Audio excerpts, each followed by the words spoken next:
Hi there, everybody. Welcome to the Gutzy Show with Coach Rachel. This month's topic is gluten, the gut destroyer. Yep, that's what I'm going to talk about, gluten, the gut destroyer tonight. And I'm so excited that you're here. If you are here with me live, please put a number 1 in the comments. And if you're here with me as a replay, a number 2. And I'm just so glad you're here joining me. Welcome, welcome, everybody. I really thank you for being here. So, for those of you who don't know me, my name is Rachel. I'm a gut health coach RN. And what I get to do is to teach women over 40 how to conquer their abdominal bloat so they feel fabulous, confident, and slim in their skin without feeling deprived of their favorite foods. It's really a job that I absolutely love to do and take women through that journey. So if this is the first time that you're here with me on the Gutzy Show, and you're curious about my background and how I got to where I am today, that story is on the premiere Gutzy Show. That was back in March, so you can find that on the Facebook business page right here where you are at the event. It's going to stay there forever. Hello there. And it's there forever. Or you can go to my website. It tells my story too. And that's at Florida Guts. And that is FL Guts, G-U-T-Z. It's a little tricky there, but you can also look at my story there to learn about my education and my background and how I got to where I am today and why I am passionate about spreading the word, helping women all over the globe conquer their bloat and getting their gut well, improving their gut health, because you know what? Your gut health is the key to optimal health. Hello, everyone coming along. Thank you for being here. So let's get down to business and talk about this gluten. I've been talking about it and posting about it, and I appreciate your engagement. And gluten, the gut destroyer. Why do I call it that? Because that actually is what it does over time. Now, I'm going to break it down into little sections. So we're going to first talk about what gluten is. And it's actually a protein. It's a wheat protein, all right? And it's found in wheat, barley, and rye, all right? Now, the fun fact here is there are over 23,000 types of protein that wheat can produce. That's a lot, 23,000. All of the proteins have the ability to cause inflammation in your body. Gluten is an inflammatory content when it's put into your body. It's probably on the outside of your body too, but so it causes a lot of inflammation in your body, triggers it. Some of the common places that it's found, this is an extensive list, I believe, but the list can go on, okay? So the most obvious places like bread and pasta and pretzels and chips and cookies and cakes and cupcakes and popcorn, that types of thing. Now, in the trickier places it's hidden, condiments, mayonnaise, ketchup, mustard, malt, vinegar. Now, beer, that's kind of obvious too. Hard seltzers, if you like those. There are ones that say gluten-free, but anyway, a lot of seltzers have gluten in them. Then, another tricky place that is hidden are in processed meats. So think lunch meat, bacon, sausage. So ground up, processed meats, and even ground beef. Then the other place that they're really in are processed foods. All right, so anything boxed, it comes in a box, comes in a can come in a can. And the reason that we are inundated with it is because in the 1950s, manufacturers started using it more and more and more because it was more economical to them to use than the plain old yeast. Who'd have thought, right? I'm just kidding. Anyway, it's more economical. It makes the food have a better texture to it, makes it chewier, and guess what? It extends the shelf life. So yeah, more economical. If you think about it, most processed foods actually have a really long shelf life, and most of them have gluten in them.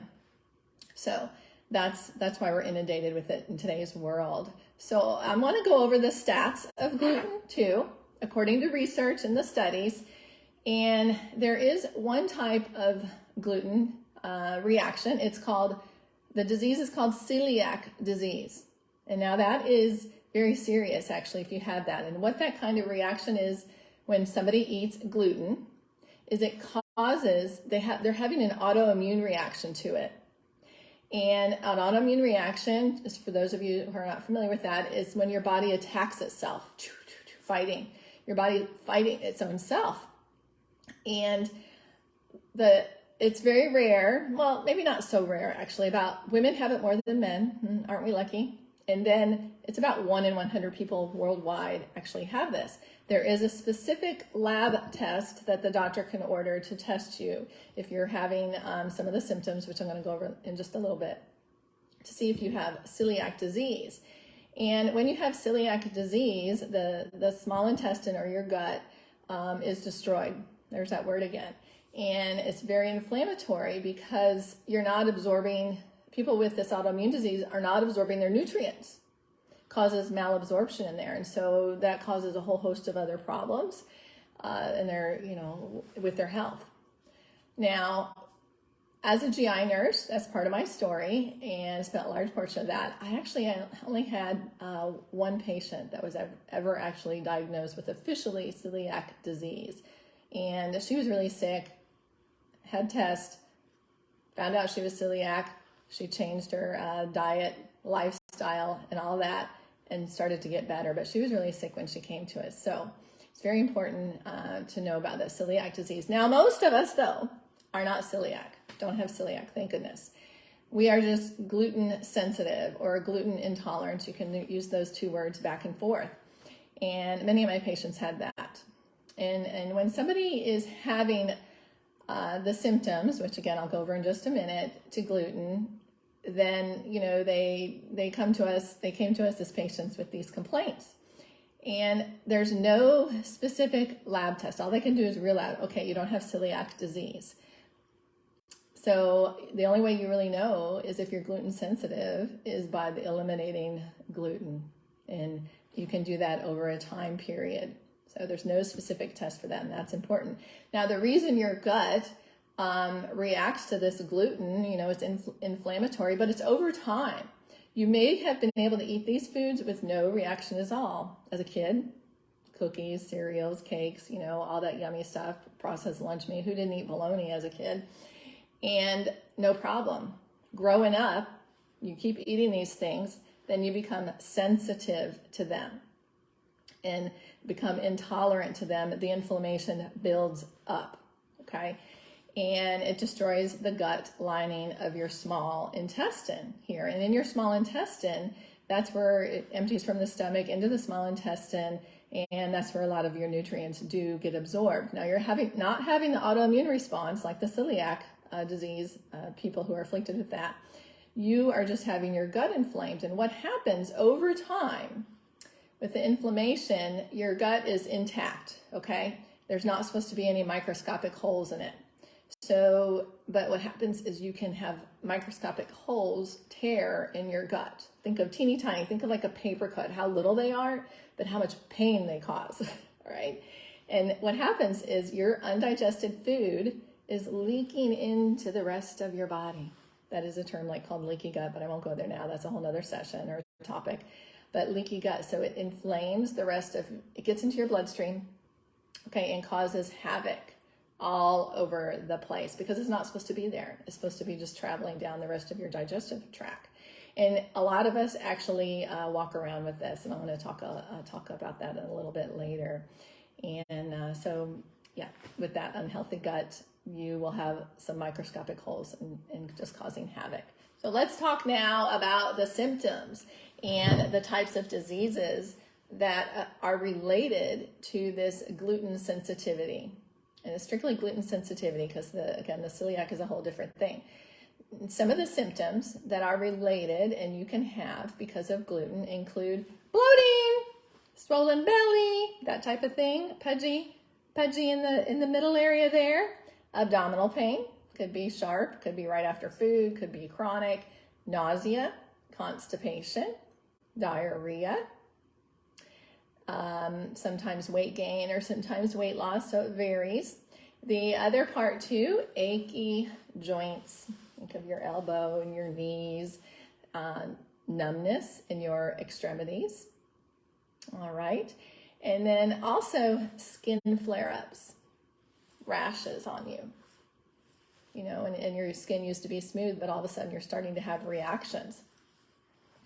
The other part, because the food is leaking out, it's causing this inflammation, and it gets into the blood, it crosses what you call the blood-brain barrier. Now, some of you have heard me talk about this vagus nerve that runs from your brain to your gut. It's the highway. They really do talk to each other. Zoom, zoom, zoom. And because of this, you can have inflammation in your brain. Now, that often does not come out as pain. There have been headaches. That's a little bit more rare, connected to gluten sensitivity and tolerance. But what is more common, they're finding, is the brain fog. You ever experience, you think I'm just having a brain fog day, right? It may be the gluten you're eating. It could also be depression, anxiety. Another symptom on a serious note too, though, because it does inflame the brain, has been found, Alzheimer's disease. And like I said, the dementia. And then also Parkinson's and fatigue. Now, as far as the autoimmune diseases go, it's been linked to this. Think rheumatoid arthritis. This is not a full list. It's extensive, but I'm going to give you some samples. Rheumatoid arthritis, thyroiditis, lupus, multiple sclerosis. There's diseases of the gut, Crohn's, and ulcerative colitis, all sorts of havoc. Now, this inflammation that occurs because of gluten is just wreaking havoc on us in today's society. And I want to tell you that inflammation is the root cause of most diseases. You get rid of your inflammation, the diseases have nowhere to go. Alrighty, well, the other part I want to tell you is that these symptoms that I just mentioned are really triggered, and even worse, in people who have an unhealthy gut. Now, when I say that, how do I know if I have an unhealthy gut? Well, a lot of us are actually just walking around with that today. I was one of them for many years with an unhealthy gut. I experienced the bloating and all sorts of havoc, but then I learned a different way. So with an unhealthy gut, your microbiome, the good and bad bacteria in your gut, are off a balance. Like the bad bacteria will overtake the good bacteria, and it causes this inflammation. So when somebody has an unhealthy gut, they are really compounded by all the symptoms I just listed out by the gluten intake. There's good news. If you take the time to get your gut well, or maybe you already have taken your time to get your gut well, you eat in a way that's, whole foods, and you're mindful in your intake. Another thing that causes an unhealthy gut is stress. We're so busy in today's world that you mindfully take time to take care of your gut and your life. That helps to ease your stress. You can tolerate gluten on an occasional basis. And so that would be, for instance, like me. I have a well gut. That's why I'm here today. I'm sharing this experience with others because I had an unhealthy gut for many years. And now I have a well gut. And guess what? On occasion, I eat gluten. And the symptoms that I do get, they don't last a long time. But I know when I have eaten gluten, I get the achy joints, especially in my toes. And then, of course, I get the bloating, and I may be fatigued the next day. In fact, this past Saturday, I talked about that. I went to SeaWorld with my son, and we just enjoyed the day. I had some beer, had some pizza, so lots of gluten. And guess what? That night, I was bloated. The next day, I woke up with achy toes. I always know that. So, and of course I was tired, but that's hard to tell from all the walking around I did. But anyway, I just wanted to share that part too, but it doesn't last long. I course corrected over the next few days and I'm fine. The achy joints are gone, everything's gone. So the good news is once you do get your gut well, which is part of what I take the clients through in my coaching program, you can tolerate gluten on a short, on an occasional basis. So let's talk about how you can eliminate gluten. go gluten-free, maybe some tips or alternatives to gluten. So I want to stress gluten-free.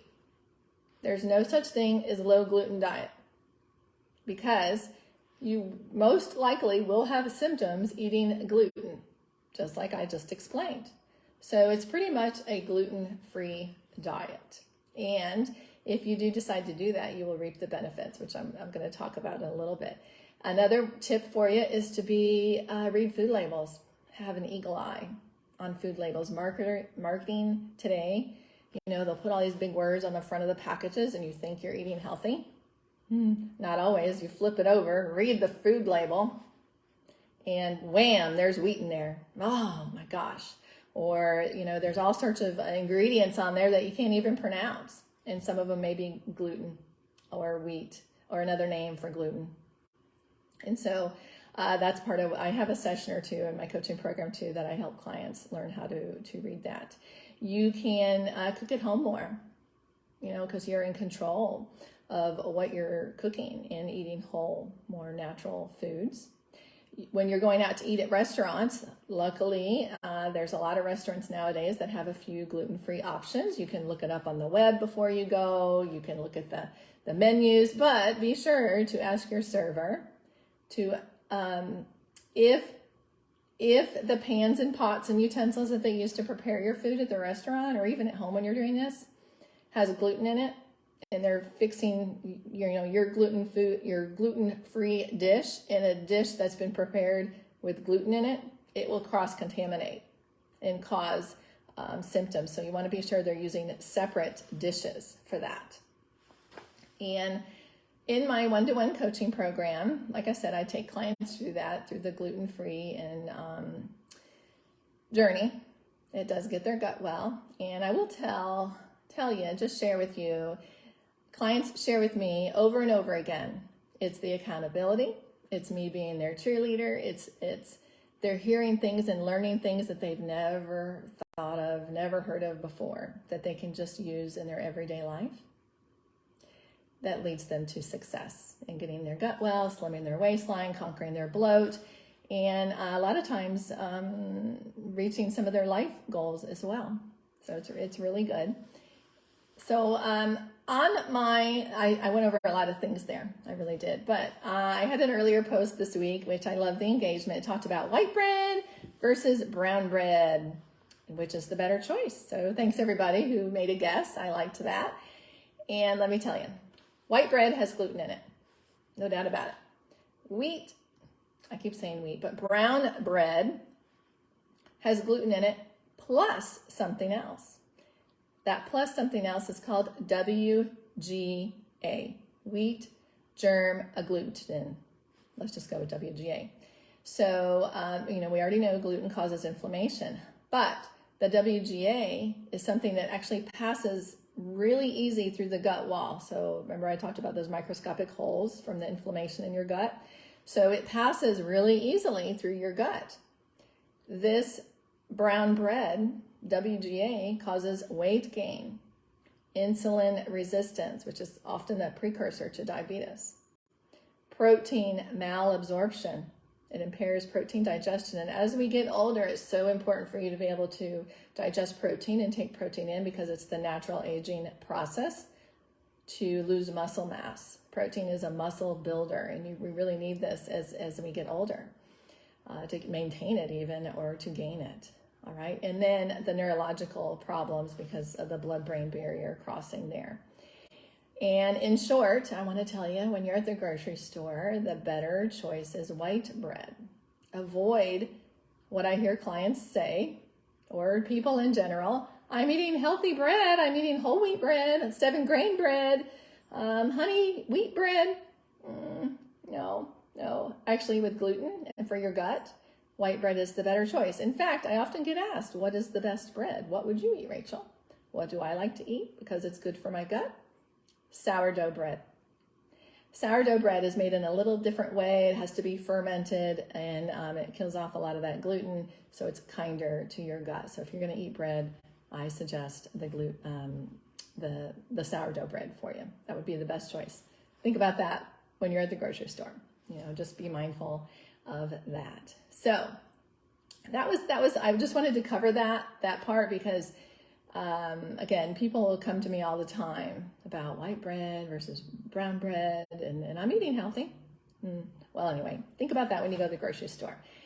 So the other part I want to cover, there's so much here, and you know, I had to make myself some few notes to make sure I didn't miss anything, is if you're experiencing these symptoms, it's really important that you talk to your doctor about this. Because, you know, an undiagnosed celiac disease is not good, because that means you're not absorbing the nutrients, the energy your food is giving you. Okay, and that's going to cause a whole other host.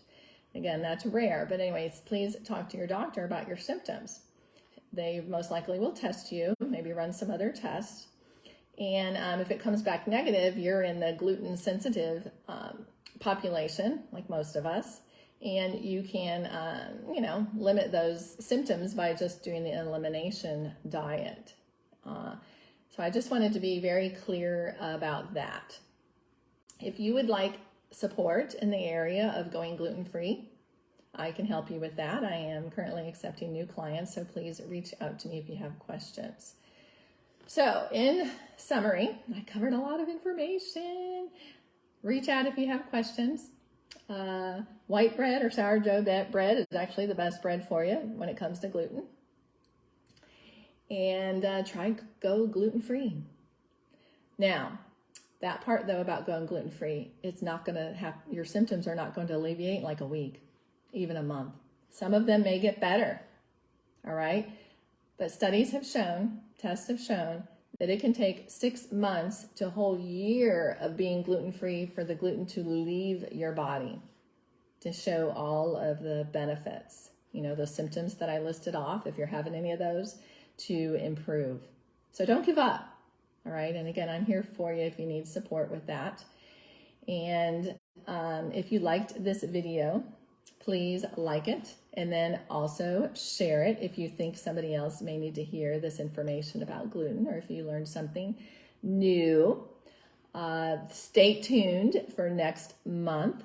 I always have a Gutzy show with Coach Rachel the first Thursday of the month, and I always have topics, hopefully of interest. But if you have any things you want to talk about with your gut health, please put them in the comments. Put your questions in the comments. I'm going to be back and checking this. This show is for you. I do this for you, just to share this knowledge again, because I have the passion to share it. And yeah, that wraps it up. If you're here with me live, put a number 1. If you're here with me as a replay, put a number 2, please. And if you're having a happy day, put that smiley face for me. So with that, it is an honor and a privilege to have you here with me. I really appreciate your time. And I thank you again. And it's Coach Rachel signing off. Have a wonderful rest of your evening. Bye.